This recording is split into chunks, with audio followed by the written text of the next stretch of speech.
तो चलिए बच्चों, प्रीवियस क्लास के आगे अपन स्टार्ट करते हैं। तो बच्चों, प्रीवियस क्लास में मैंने एक क्वेश्चन दिया था। मेरी ऑफलाइन क्लास में ही बच्चे हैं, वो करके लाए हैं, बहुत अच्छे बच्चे हैं, बहुत आंसर भी मुझे सही बताया उनने। मैंने उनसे क्वेश्चन किया था, मैंने दिया था कि if the ergs is the unit of, if ergs and joule are the unit of energy in CGS and SI system respectively, then find how many arcs in 1 joule with the help of dimensional analysis। ये simple एक question दिया था। इस question को मतलब मैं आपको जो सेकंड यूज़ है वो चाहता हूँ थोड़ा सा और सीख लें आप। हालांकि अपन क्वेश्चन करेंगे, पर अभी जब थ्योरी समझा रहा हूँ तो साथ साथ एक दो एग्जाम्पल करवा दूंगा तो थोड़ा अच्छा फिट हो जाएगा दिमाग में।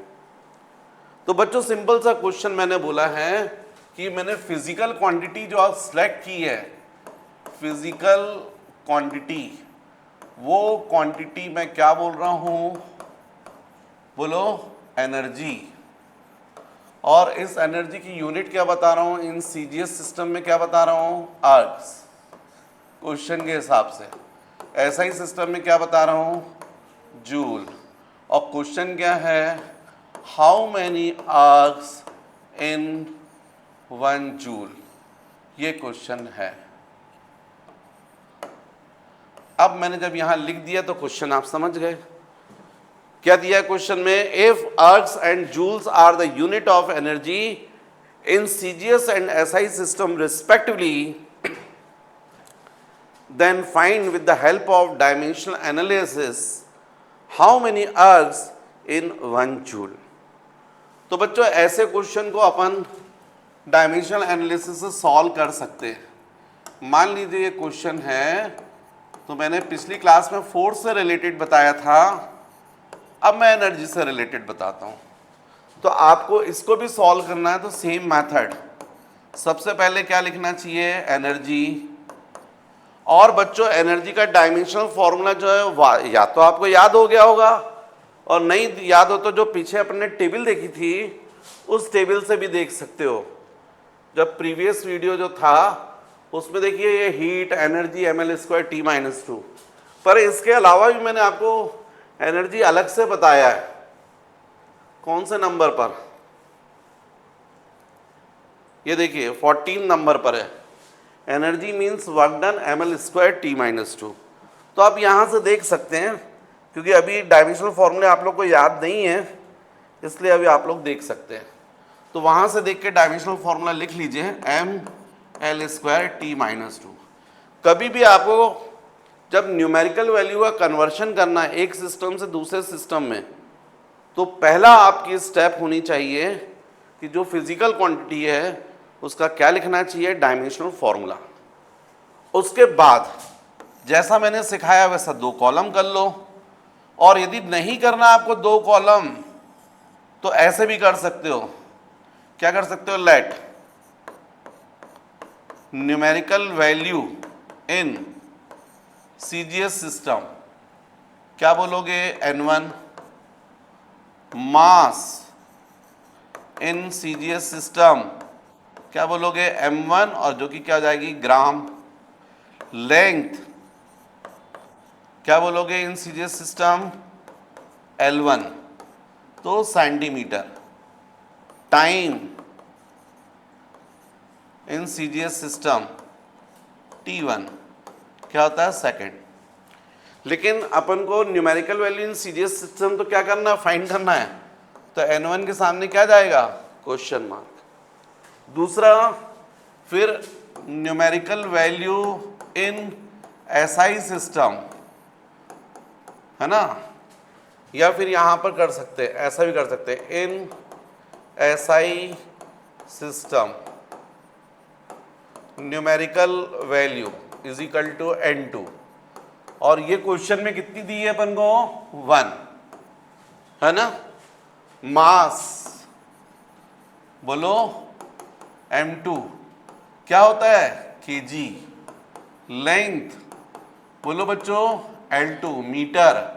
और टाइम क्या होगा, हाँ नहीं, अभी अपन फिलहाल T2 और उसको सेकंड। तो ऐसा भी कर सकते हो, या तो वो 2 कॉलम करके कर सकते हो या ऐसे भी कर सकते हो। ये डिपेंड करता है कि आपके स्कूल में टीचर्स कैसा चाहते हैं, क्योंकि ये कॉम्पिटिटिव एग्जाम के हिसाब से तो नहीं है। कॉम्पिटिटिव एग्जाम्स के हिसाब से जो पोर्शन स्टार्ट होगा वो सही मायने में मोशन इन 1 डायमेंशन से चालू होगा, लेकिन उसके पहले वो आगे का पढ़ने के लिए पहले आपको बेस तैयार करना पड़ता है। मतलब डायमेंशन एनालिसिस आपसे बनना चाहिए, डिफरेंशिएशन बनना चाहिए, इंटीग्रेशन बनना चाहिए, वेक्टर बनना चाहिए, तब जाकर वो आप पढ़ पाओगे। तो पहले आपको फाउंडेशन स्ट्रॉन्ग करना, न्यू बनाना है, तब जाकर बिल्डिंग खड़ी होगी। तो स्कूल में टीचर क्या चाहते हैं वो देखिए। यदि स्कूल में वो ऐसा लिख रहे तो आप लोग ऐसा लिखिएगा। फिर आपका प्रिंसिपल ऑफ होमोजेनिटी क्या होती है? N1 U1 is equal to N2 U2, है ना। अब मैंने बताया था यूनिट किससे बताते हो आप? डायमेंशनल फॉर्मूले से। तो क्या लिखोगे? M1 L1 T1 और यहां पर N2, यहां per unit M2 L2 T2। अब मास की डायमेंशन, एनर्जी की में मास की डायमेंशन कितनी दिख रही? 1, तो यहां भी 1 आएगा और यहां भी 1 आएगा। लेंथ की डायमेंशन कितनी दिख रही? 2, तो यहां भी 2 आएगा, यहां भी 2। टाइम की डायमेंशन -2, तो यहां भी -2 और यहां भी -2। अब अपन को फाइंड क्या करना है? N1। तो N1 को छोड़कर बाकी सबको क्रॉस मल्टीप्लाई कर दो, तो N1 इज इक्वल टू, ये जाएगा N2 into M2 to the power 1 upon M1 to the power 1। मतलब क्या जाएगा? M2 upon M1 to the power of 1, L2 upon L1 to the power of 2, क्योंकि L2 की पावर यहाँ भी 2 L1 की, है ना, सेम पावर है। फिर T2 अपॉन T1 पावर -2। अब इसमें वैल्यू रख दीजिए, तो N1 is equal to, N2 की वैल्यू बच्चों क्या दिख रही है यहाँ पर? 1, तो 1 रख दीजिए। M2, what is M2? Mass in SI system, क्या दिख रहा है? kg, तो 1 kg। यहाँ पर 1 ग्राम पावर 1। L2 क्या रहेगा? 1 मीटर। L1 centimetre power 2। फिर यहाँ पर 1 सेकेंड पावर -2। 1 सेकेंड क्या हो गया? कैंसिल। फिर N1 इज इक्वल टू, यहाँ पर 1 kg मतलब क्या होता है? 1000 ग्राम। यहाँ पर 1 ग्राम, यहाँ क्या जाएगा? 1 मीटर मतलब 100, और यहाँ पर 1 सेंटीमीटर पावर 2, ये जाएगा 1 टू द पावर ऑफ -2। अब ग्राम ग्राम क्या हो गया बच्चों? कैंसिल। Centimetre cancel. 1 की कुछ भी पावर हो 1 होता है। तो ये कुल मिला के क्या लिखा है? 10 टू द पावर 3, और ये क्या लिखा है? 10 स्क्वायर टू होल स्क्वायर, मतलब 10 टू द पावर 4। तो कुल मिलाकर जब सॉल्व करोगे तो N1 की वैल्यू कितनी आ जाएगी? 10 to the power 3 into 10 to the power 4, मतलब N1 is equal to 10 to the power 3 + 4 7। तो ये आपने वैल्यू फाइंड कर ली N1 की, CGS सिस्टम में न्यूमेरिकल वैल्यू। मतलब आपने प्रूफ कर दिया है कि 1 joule is equal to how many ergs? 10 to the power 7 ergs. जैसे 1 kg is equal to 1000 gram होता है ना, 1 metre is equal to 100 centimetre होता है, वैसे ही 1 newton is equal to how many dynes? 10 to the power 5 dynes. पिछले question में किया था। 1 joule is equal to how many ergs? 10 to the power 7 ergs. अब धीरे धीरे याद करना शुरू कर देना है ना। तो अब ये धीरे धीरे याद होता जाएगा तो आपको बेनिफिट मिलेगा। तो बच्चों फिलहाल इसको आप नोट कर लीजिएगा। तो बच्चों नेक्स्ट अपन जो है थर्ड एप्लीकेशन देखते हैं। तो मैंने थर्ड एप्लीकेशन आपको बताया था, for establishing the relationship between different physical quantity. इसकी हेल्प से अपन जो डिफरेंट फिजिकल क्वांटिटीज़ हैं उनका आपस में रिलेशन डिराइव कर सकते हैं, इस्टेब्लिश कर सकते हैं। तो लेकिन अब यदि मैं इस यूज़ को सिखाना चाहता हूँ, क्या यूज़ बोल रहा हूँ, क्या एप्लीकेशन बोल रहा हूँ? For establishing the relationship between different physical quantities. तो इसके लिए मुझे एग्जाम्पल का सपोर्ट लेना पड़ेगा। तो मान लीजिए एग्जाम्पल मैं लेता हूँ क्वेश्चन के फॉर्म में, मान लीजिए क्वेश्चन में बोल रहा हूँ, इफ सेंट्रीपेटल फोर्स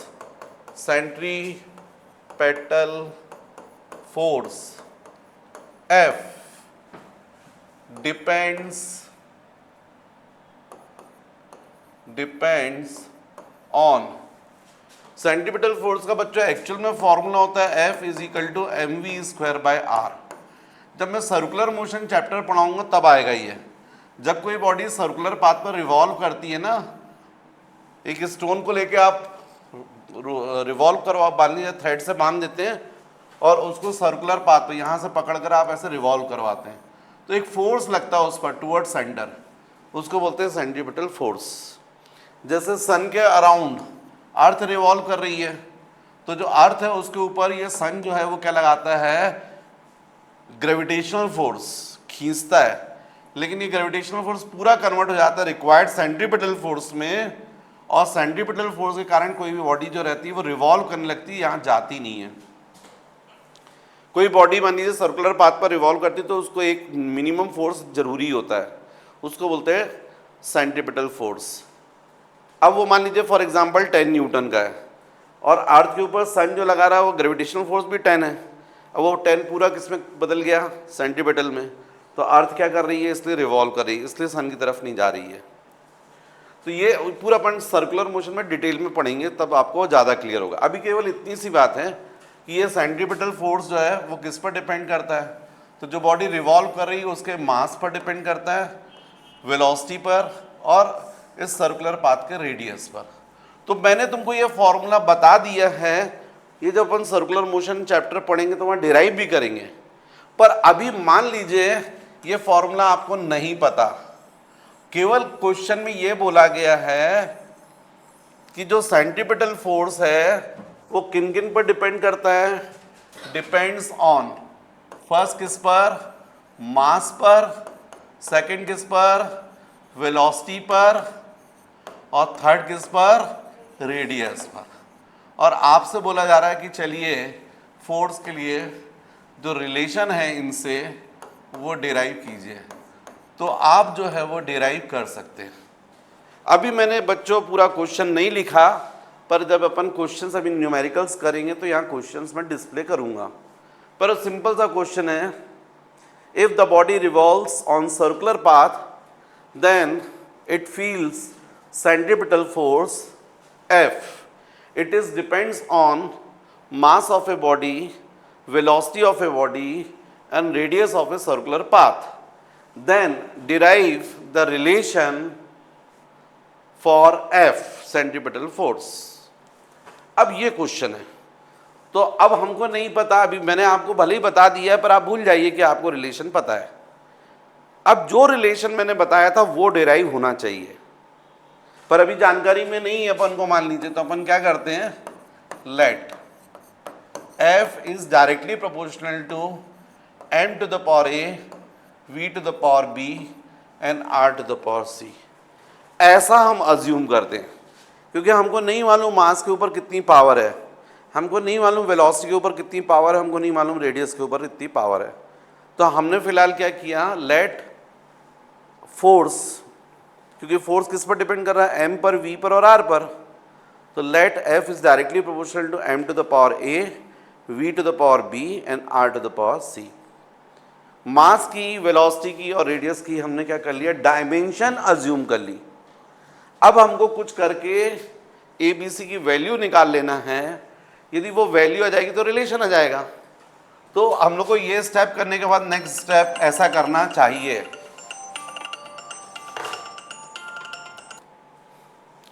तो बच्चों यहाँ पर F इजिकल टू, हमको जब डायरेक्टली प्रोपोर्शनल का साइन हटाओगे तो क्या लगाओगे, K लगाओगे ना कांस्टेंट, तो m to the power a, v to the power b और r to the power c, और इसको इक्वेशन नंबर डाल दोगे।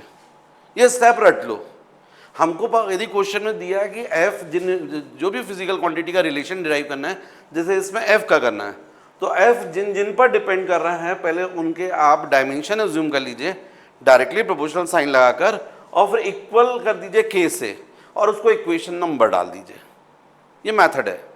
इसके बाद इसमें जितनी फिजिकल क्वांटिटी सबके डायमेंशनल फॉर्मूले जो आपको मैंने टेबल बनवाई है वहाँ से देख के सब्स्टिट्यूट कर दीजिए। जैसे फोर्स, तो फोर्स का मैंने आपको डायमेंशनल फॉर्मूला टेबल में लिखवाया था mLT-2, तो लिख दीजिए K। मास के लिए तो m ही होगा बच्चों, तो m⁴ a। वेलोसिटी का मैंने टेबल में लिखवाया है LT-1 पावर b, और रेडियस तो लेंथ के फॉर्म में मेजर करो तो L⁻c। इसके बाद फिर से यहाँ लिखो mLT-2 is equal to K। Right hand side में देखो m की पावर क्या रहेगी a, और यहाँ l की पावर b है देखो, इंटू L⁻c, तो क्या लिखोगे L⁻b+c।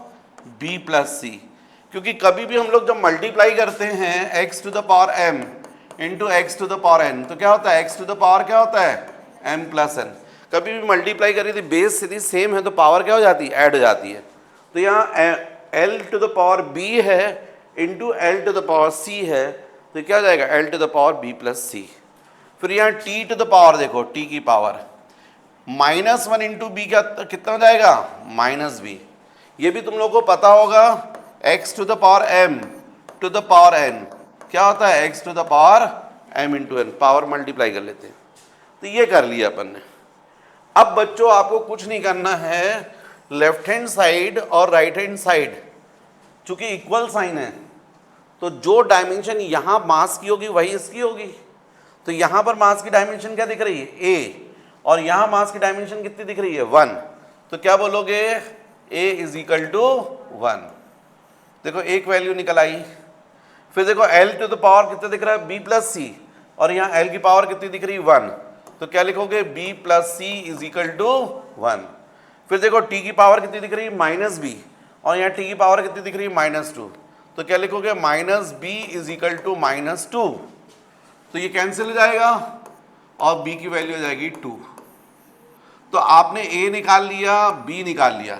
अब इस b की वैल्यू को यहाँ सब्स्टिट्यूट कर दो तो c की वैल्यू आ जाएगी। मान लीजिए 1 है, ये 2 है क्योंकि 1 अपन ऑलरेडी दे चुके थे, 2 है, इसको 3 बोलते हैं अपन, और इसको 4, तो अपन बोल सकते हैं बाय 2 and 4, मतलब यहाँ से वैल्यू रख दो। तो 2 + c इज इक्वल टू 1, तो c इज इक्वल टू कितना जाएगा -1। तो इस तरीके से बच्चों हम लोग सॉल्व करके a b c की वैल्यू फाइंड कर लेंगे। अब ये जो आई है उसको कहाँ रखेंगे, इक्वेशन नंबर 1 में।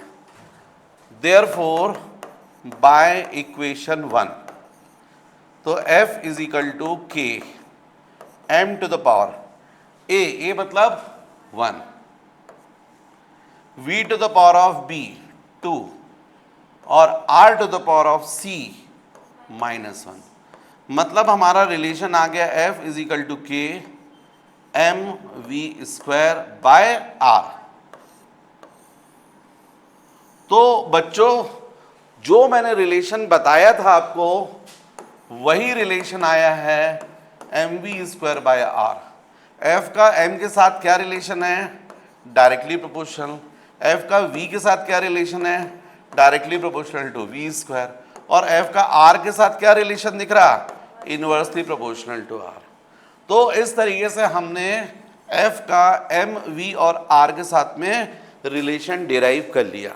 लेकिन यहाँ पर बच्चों ये डायमेंशन एनालिसिस की लिमिटेशन है कि इसकी हेल्प से ये कांस्टेंट k की वैल्यू हम नहीं निकाल सकते। ये जो वैल्यू है प्रैक्टिकल बेसिस पर होती है। तो जब सर्कुलर मोशन चैप्टर है तो वहाँ पर प्रैक्टिकल बेसिस पर जब करके देखा गया तो k की वैल्यू कितनी आ रही थी 1, इसलिए फॉर्मूला क्या बोला गया f is equal to mv²/r। लेकिन यहाँ पर डायमेंशनल एनालिसिस में अपन नहीं कुछ नहीं कर सकते, तो कभी भी जब अपन डिराइव करेंगे तो कांस्टेंट जो आएगा उसको लिखे रहने देंगे। ये इस मेथड की लिमिटेशन है, कमी है कि आप इसकी हेल्प से कांस्टेंट की वैल्यू नहीं निकाल सकते। राइट, मैं लास्ट में लिखवा दूंगा आपको लिमिटेशंस ऑफ डायमेंशनल एनालिसिस, पर मेरे ख्याल से समझ गए आप लोग। तो बच्चों थोड़ा एक क्वेश्चन और करते हैं। अभी मैं क्वेश्चंस यहाँ पर आपको टाइप तो मिलेंगे, पर अभी जो मैं क्वेश्चन बोल रहा हूँ केवल आप उसको समझिएगा बस। एक और क्वेश्चन मैं बोल रहा हूँ। क्वेश्चन है इफ ये देखिए सिंपल पेंडुलम ऐसा होता है, यदि मान लीजिए यहाँ से आप एक थ्रेड से एक स्टोन को बांध दें, ऐसे लटका दें, तो इसको बोलते हैं सिंपल पेंडुलम। और जब आप इसको राइट साइड ले जाकर छोड़ देंगे तो आपको प्रैक्टिकली देखने मिलेगा वो अपनी मीन पोजीशंस के अबाउट क्या करेगा, ऑसिलेट करेगा। तो जब मीन पोजीशन से ये राइट जाता है, फिर वापस मिडिल में मीन पोजीशन में आता है, फिर लेफ्ट जाता है, फिर वापस रिटर्न आता है, इसको बोलते हैं वन कंप्लीट ऑसिलेशन। और वन कंप्लीट ऑसिलेशन में जितना टाइम लगता है उसको हम लोग बोलते हैं टाइम पीरियड। तो प्रैक्टिकली देखा गया है ये टाइम पीरियड जो है वो इस स्ट्रिंग की लेंथ L पर और G पर डिपेंड करता है। तो हमको T का L और G के साथ में क्या करना है, रिलेशन डेराइव करना है। तो बच्चों जब अपन ऑसिलेशन चैप्टर पढ़ेंगे तब मैं वहां पर बताऊंगा एक्चुअल रिलेशन होता है T is equal to 2 pi into root over L by g. मतलब सही मायने में जब अपन क्वेश्चन सॉल्व करेंगे तो T का L के साथ में क्या रिलेशन आना चाहिए, directly proportional to root L, और T का G के साथ क्या रिलेशन आना चाहिए, इनवर्सली प्रोपोर्शनल टू G। ये आंसर आना चाहिए। तो चलिए अपन करके देखते हैं डायमेंशनल एनालिसिस की हेल्प से। तो जरा चलिए क्वेश्चन को मैं एक बार आपको समझाता हूं कि क्वेश्चन क्या है। क्वेश्चन ये है, if the time period of a simple pendulum depends on the length of a string and on acceleration due to gravity, then derive the relation for capital T। मतलब क्वेश्चन में क्या बोला गया है कि जो पेंडुलम है सिंपल पेंडुलम, उसका टाइम पीरियड किस पर डिपेंड करता है, लेंथ पर, है ना, और acceleration due to gravity G पर, इन पर डिपेंड कर रहा है।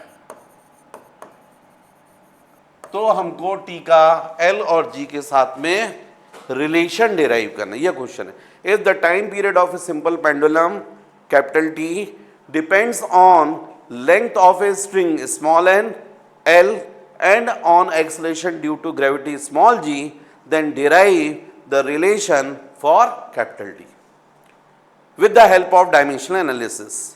डायमेंशनल एनालिसिस की हेल्प से आपको रिलेशन डिराइव करना है। तो बच्चों जैसा मैंने अभी पिछला सिखाया था बिल्कुल वैसा ही करना है। आपको क्या करना है, let capital T is directly proportional to L to the power A and G to the power B। T का L के साथ relation L to the power A और G के साथ पता नहीं तो G to the power B। फिर इक्वेट कर दीजिए तो T is equal to K L to the power A and G to the power B, और इसको इक्वेशन नंबर डाल दीजिए। इसके बाद ये जितनी फिजिकल क्वांटिटी सबके डायमेंशनल फॉर्मूले सब्स्टिट्यूट कर दीजिए। तो T का डायमेंशनल फॉर्मूला बच्चों क्या होगा, m0 L0 T1, क्योंकि ये टाइम ही है। यहां पर K तो वैसा लिखा ही रहेगा, कांस्टेंट है। L क्या रहेगा, लेंथ, तो L पावर A, और G बच्चों एक्सेलरेशन ड्यू टू ग्रेविटी, इसका डायमेंशनल फॉर्मूला वही होता है जो एक्सेलरेशन का मैंने टेबल में लिखवाया है।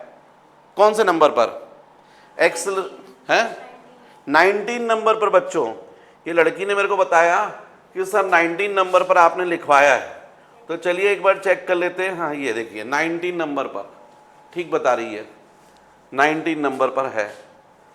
तो ठीक है बच्चों, 19 नंबर पर आप देख लीजिए, वहां पर है, वहां से आपको देखने मिलेगा LT-2 पावर B। अब इसके बाद जैसा पिछले में सॉल्व किया था वैसा सॉल्व कर लीजिए। m to the power of 0, L to the power 0, T to the power 1, K। यहां पर बच्चों मास है ही नहीं, तो मास की पावर क्या रहेगी, 0। यहां लेंथ की पावर कितनी दिख रही, A, L to the power A into L to the power क्या दिख रहा है, B, तो A प्लस B, क्योंकि जब अपन मल्टीप्लाई करते हैं बेस सेम हो तो पावर्स ऐड हो जाती।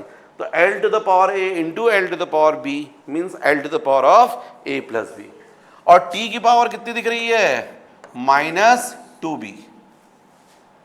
अब इनमें इक्वेट कर दीजिए, तो देखिए मास की पावर दोनों जगह पर 0 0 है, तो बात खत्म हो गई। फिर A लेंथ की पावर यहाँ A प्लस B दिख रही, वहां 0 दिख रही, तो मतलब क्या मिल गया, A plus B is equal to 0। इसका मतलब आपको मिल गया A is equal to -B, है ना।